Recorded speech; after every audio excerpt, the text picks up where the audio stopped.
Just enjoy and listen to and have a fun of it.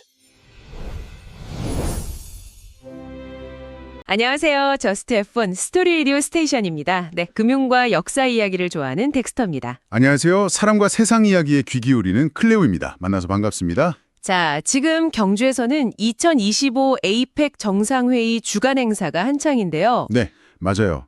이게 아시아 태평양 지역의 어떤 경제협력 행사인데 의외로 많은 분들이 혹시 북한의 김정은 위원장하고 깜짝 만남 이런 거 성사될지 약간 예상 밖의 이벤트에도 관심을 좀 보이시는 것 같아요. 그렇죠, 그렇죠. 원래 국제 행사는 늘 그런 스포트라이트가 따라 붙으니까요. 근데 사실 그런 외적인 요소를 좀 빼고 봐도 에이펙 자체만으로도 아시아 태평양 지역 그리고 우리 경제에 미치는 영향이 정말 크거든요. 네, 그래서 오늘 저희가 이 에이펙이라는 무대, 이게 정확히 어떤 역할을 하는 곳인지, 또 거기서는 어떤 좀 중요한 이야기들이 오가는지, 그리고 그게 당신의 삶과는 또 어떻게 연결될 수 있는지 이걸 좀 짚고 재미있게 파헤쳐 보려고 합니다. 아, 좋습니다. 좀 복잡하게 느껴질 수도 있는데 최대한 귀에 쏙쏙 들어오게 한번 풀어주시죠. 네, 알겠습니다. 자, 그럼 에이펙, Asia Pacific Economic Cooperation, 아시아 태평양 경제협력체. 이름만 들으면 뭔가 크고 좀 딱딱한 느낌도 드는데 쉽게 말하면 이게 어떤 모임인가요? 네, 정말 이름 그대로예요. 그 태평양을 둘러싼 아시아랑 아메리카 대륙 국가들 있잖아요. 네네. 이 나라들이 어떻게 하면 우리 다 같이 좀 잘 살 수 있을까? 이걸 고민하고 서로 협력하기 위해 만든 그런 협의체죠. 회원국이 무려 21개나 돼요. 21개요? 네. 미국, 중국, 일본, 러시아 같은 강대국들은 물론이고 동남아시아, 중남미 국가들까지 정말 다양하고요. 한국도 1989년에 창설 멤버로 참여했어요. 아, 처음부터요? 네. 처음엔 한 12개국 정도로 시작했는데 점점 회원국이 늘어서 지금처럼 커진 거죠. 이야, 21개국이면 정말 규모가 상당하네요. 그럼 이 회원국 대표들이 매년 다 같이 모이는 거예요? 네. 매년 한 회원국이 돌아가면서 의장국을 맡아서 정상회의를 열어요.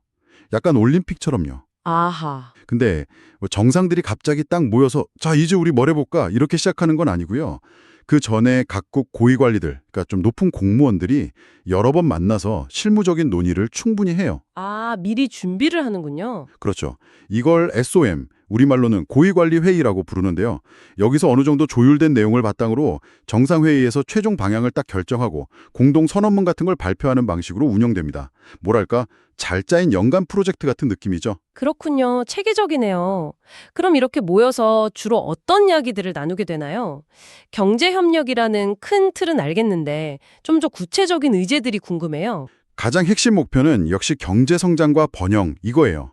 회원국끼리 무역 장벽 같은 거 낮추고 투자도 좀 활발하게 하고 그래서 다 같이 경제적으로 발전하자 이게 기본 정신인데요. 네. 근데 시대가 계속 변하니까 논의 주제도 계속 같이 진화하고 있어요. 아, 그렇죠. 요즘 진짜 뜨거운 감자, AI나 디지털 전환 이런 이슈도 에이펙에서 다루나요? 당연하죠.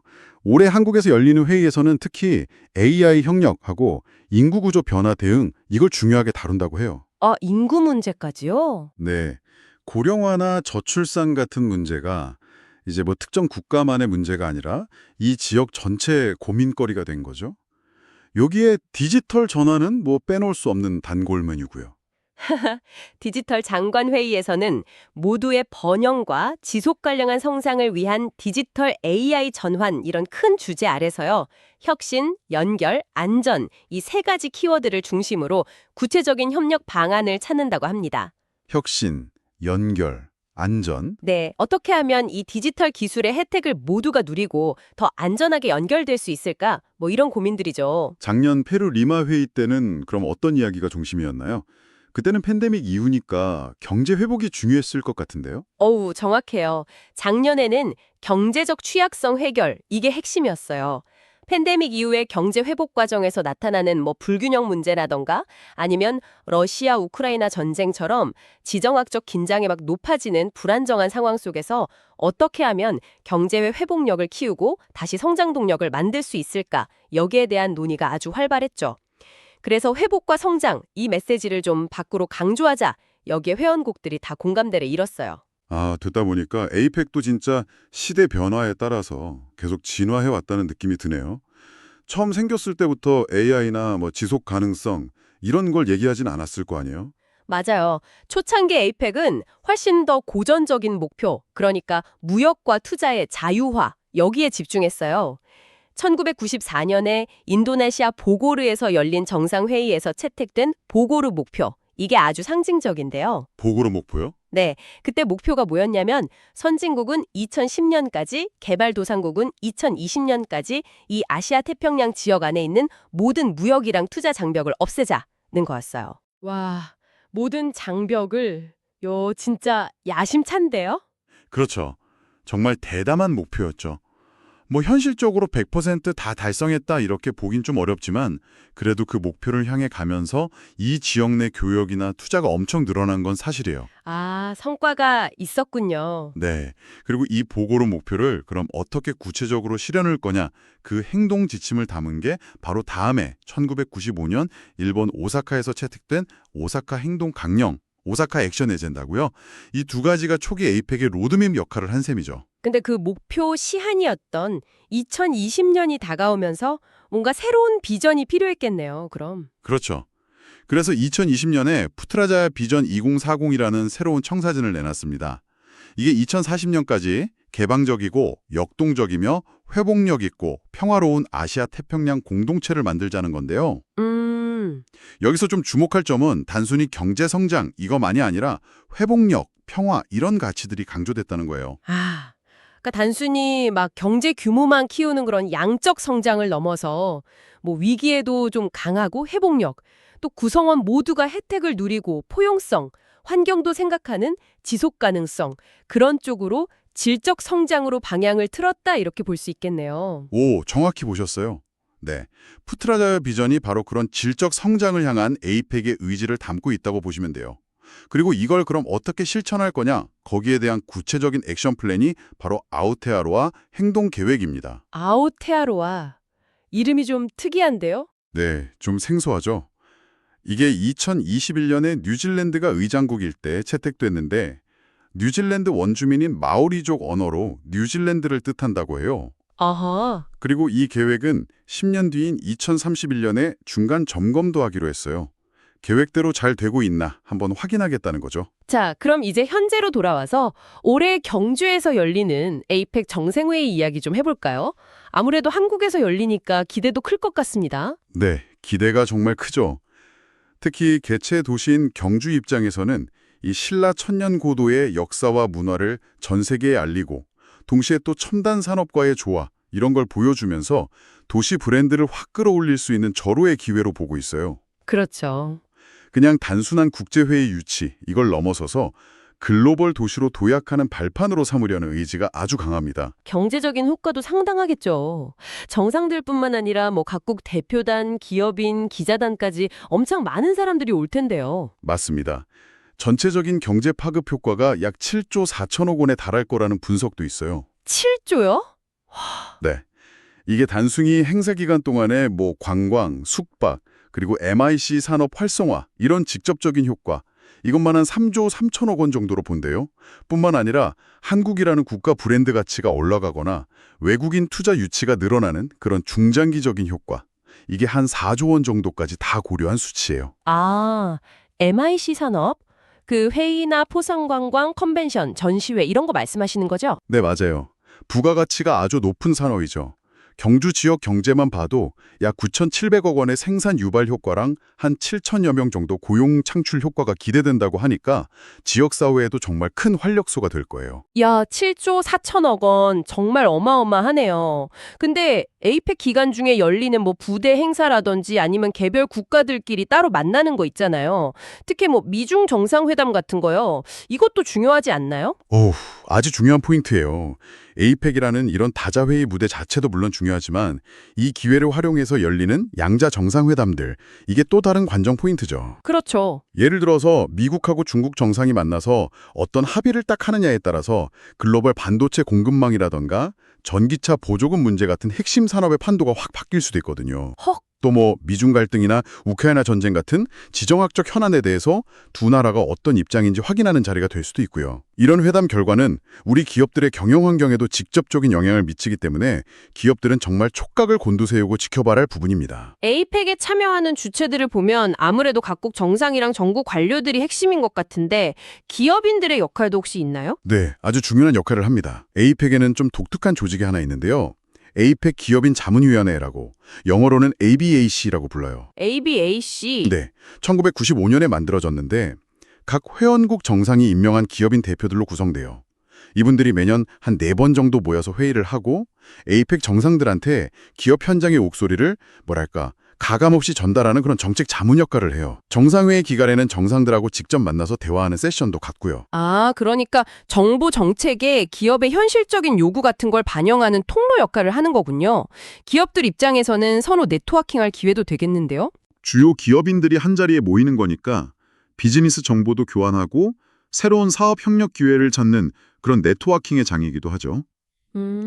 우리 기업들 입장에서는 이런 활동을 통해서 글로벌 빅테크 기업들하고 기술 교류를 한다거나 공동 R&D 파트너십을 맺을 수도 있고요.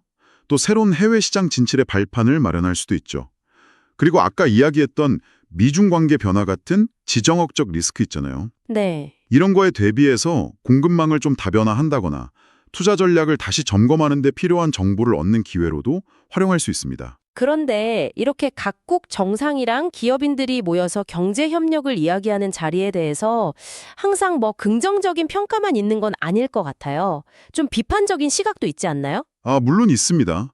특히 1990년대 말부터 2000년대 초반까지는 에이펙 같은 국제경제협력체가 소위 세계화 저항운동의 주요 타겟이 되기도 했어요.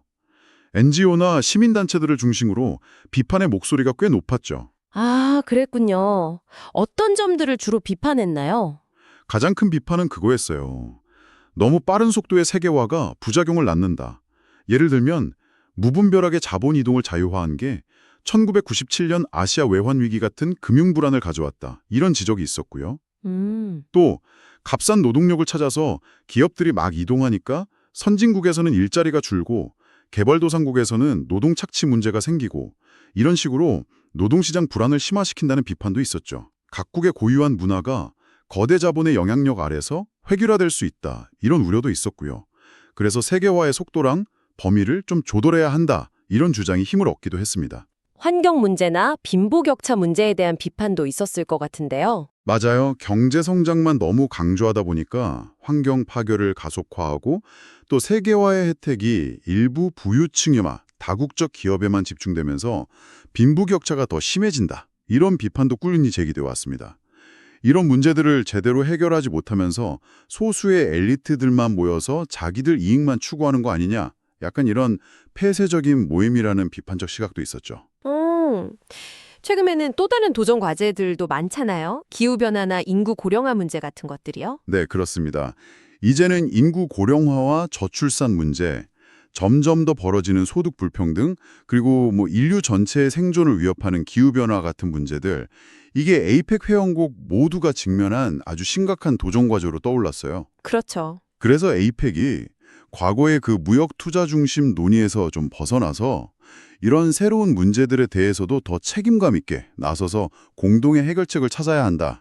이런 요구가 커지고 있는 상황입니다. 그럼 이런 비판과 시대적 요구에 대해서 에이펙은 어떻게 대응하고 있나요? 아까 질적 성장으로 방향을 틀었다고 하셨는데 구체적인 노력이 좀 궁금합니다. 네, 에이펙도 이런 목소리를 외면할 수는 없겠죠. 그래서 아까 말씀드렸던 푸트라자야 비전 2040하고 그걸 실현하기 위한 아우테아라 행동계획, 여기서 포용적 성장, inclusive growth 하고 지속가능한 성장, sustainable growth 이걸 핵심 목표로 딱 설정하고 구체적인 실천 과제들을 추진하고 있어요. 과거의 비판을 어느 정도 수용하고 변화하려는 노력을 보여주는 거죠. 포용적 성장이라면 그 경제 성장의 혜택이 사회 전체에 좀 골고루 돌아가게 한다. 이런 의미일 텐데 어떤 정책들이 포함되나요? 예를 들면요. 여성의 경제활동 참여를 늘리고 리더십을 강화하기 위한 라셀레나 로드맵 같은 계획을 더 적극적으로 이행하고요. 아, 여성 관련 계획이요? 네. 그리고 중소기업들이 자금 조달에 어려움 겪지 않고 또 디지털 기술 활용해서 해외 시장에 더 쉽게 진출할 수 있도록 지원을 강화합니다. 또 장애인이나 농어촌 지역 주민처럼 경제발전 과정에서 좀 소외되기 쉬운 계층 있잖아요. 이런 분들에 대한 맞춤형 지원도 늘리고 있어요. 모든 사람이 기본적인 의료 서비스를 받을 수 있도록 보편적 건강보장, 유니버설 헬스 커버리지 이것도 추진하고 미래에 또 올지 모를 팬데믹 같은 보건 위기에 대비하기 위한 협력도 강화하고 있습니다. 식량 안보 문제도 중요한 포용적 성장 과제 중 하나로 다루고 있고요. 와, 정말 다양하네요. 그럼 지속 가능한 성장은 주로 환경 문제에 집중되겠군요. 맞습니다. 기후변화 대응이 가장 중요한 축이에요. 구체적인 목표도 제시했는데 2030년까지 에이펙 영내 전체 에너지 소비에서 재생에너지가 차지하는 비중을 현재의 2배 수준으로 높인다. 2배요? 와. 네. 그리고 2055년까지는 에너지 효율을 지금보다 45% 개선하겠다. 이런 야심찬 계획을 세웠어요. 생각보다 훨씬 구체적이죠? 네, 정말 구체적인 수치네요. 그 외에는 또 어떤 내용들이 있어요? 환경에 해를 끼치는 비효율적인 화석연료 보조금을 단계적으로 폐지하자 이런 논의도 계속하고 있고요. 또 심각한 문제가 되고 있는 해양 플라스틱 쓰레기 줄이고 불법 어업 근절하기 위한 로드맵도 이행 중입니다. 또 자원을 최대한 재활용하고 폐기물을 줄이는 순환 경제, 서큘러 이코노미로의 전환을 촉진하기 위한 노력도 기울이고 있어요. 단순히 경제를 성장시키는 걸 넘어서 우리 아이들 세대도 좀 건강한 환경에서 살 수 있도록 하자, 이런 책임감이 반영된 거죠. 그 외에 이번 에이펙 회의와 관련해서 우리가 좀 주목해 볼 만한 다른 이슈가 있을까요? 네, 한 가지 좀 흥미로운 소식이 있는데요. 한국이 이번에 의장국을 맡으면서 에이펙 역사상 최초로 청년기금, 유스펀드 설립을 주도했다는 점이에요. 청년 기금이요? 네, 미래 세대인 청년들의 역량을 키우고 또 에이펙 회원국 청년들 간의 교류와 협력을 활성화해서 장기적으로 아시아 태평양 지역 전체의 성장 잠재력을 높이자, 이런 취지인데요. 한국 정부가 초기 재원으로 100만 달러를 기여했다고 합니다. 에이펙 차원에서 청년들을 위한 전용 기금을 만든 건 이번이 처음이라 의미가 있어요. 오, 미래 세대에 대한 투자군요. 아주 좋은 시도네요. 그리고 또 하나, 계속해서 중요하게 언급되는 문제가 바로 공급망 회복력, Supply Chain Resilience 문제인 것 같아요. 아, 진짜 팬데믹 때 마스크 하나 구하기도 힘들었던 기억 다들 있으실 텐데요. 안정적인 공급망이 얼마나 중요한지 그때 정말 모두가 깨달았죠. 정말 그렇죠. 특정 국가에 너무 의존하거나 예상치 못한 사건으로 공급망이 딱 마비되면 국가 경제 전체가 흔들릴 수 있다는 걸 경험했잖아요. 그래서 에이펙에서도 이 공급망 안정화 문제를 아주 중요하게 다루고 있는데 접근 방식이 좀 재미있어요. 신뢰, 트러스트 하고 효율, efficiency이라는 두 가지 키워드를 가지고 접근한다고 합니다. 신뢰랑 효율이요? 그게 어떻게 다른 거죠? 쉽게 말하면 모든 품목에 대해서 똑같은 잣대를 들이대는 게 아니라 품목의 성격에 따라서 좀 다른 전략을 쓰자는 거예요. 예를 들어서 반도체나 핵심 광물처럼 국가 안보나 첨단 산업에 직결되는 전략 물자 있잖아요. 네네. 이런 건 단순히 가격이 싸거나 생산성이 높다는 효율만 따질 게 아니라 정치적으로나 정제적으로 믿을 수 있는 파트너 국가들하고 신뢰할 수 있는 공급망을 구축하는데 정부가 더 적극적으로 나서야 한다, 이거죠. 약간의 비용이 더 들더라도 안정성을 확보하자는 생각이에요. 아, 약간 가치 동맹 같은 느낌이네요. 그렇죠. 반면에 일반적인 소비재나 범용 부품처럼 상대적으로 덜 민감한 품목들은 굳이 정부가 과도하게 개입하기보다는 기업과 시장의 자율에 맡겨서 가장 효율적인 방식으로 공급망을 구축하도록 지원하는 게 바람직하다는 거고요. 이른바 투트랙 전략인 셈인데 한국 정부도 이런 관점에서 미국과의 동맹 관계를 강화하거나 IPEF, 인도-태평양 경제 프레임워크 같은 다자 협력들을 적극 활용하면서 공급망 안정화 노력을 기울이고 있다고 합니다. 아, IPF.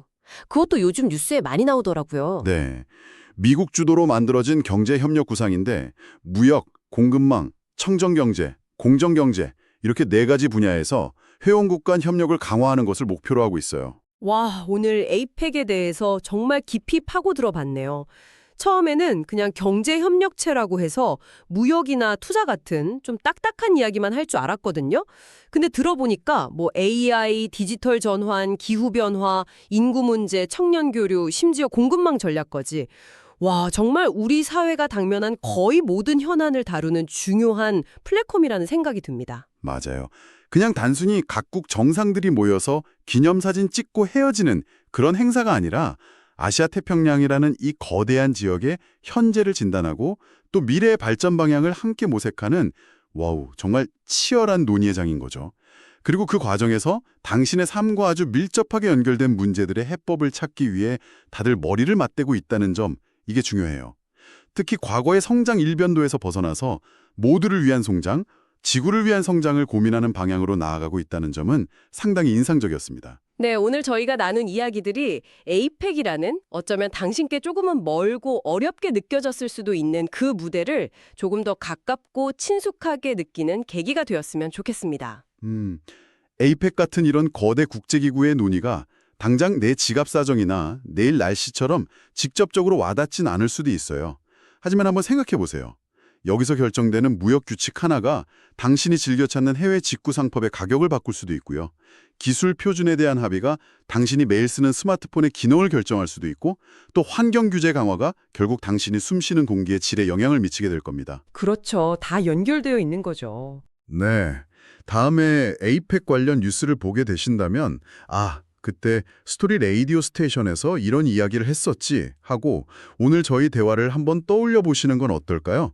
어쩌면 뉴스의 단편적인 헤드라인 너머에 있는 더 큰 흐름, 그리고 그 흐름이 당신의 미래와 어떻게 연결되는지를 발견하는 재미를 느끼실 수 있을지도 모릅니다. 지금까지 스토리 라디오 스테이션의 덱스터? 클레오였습니다. Just have fun. 다음에 더 재미있는 이야기로 찾아올게요.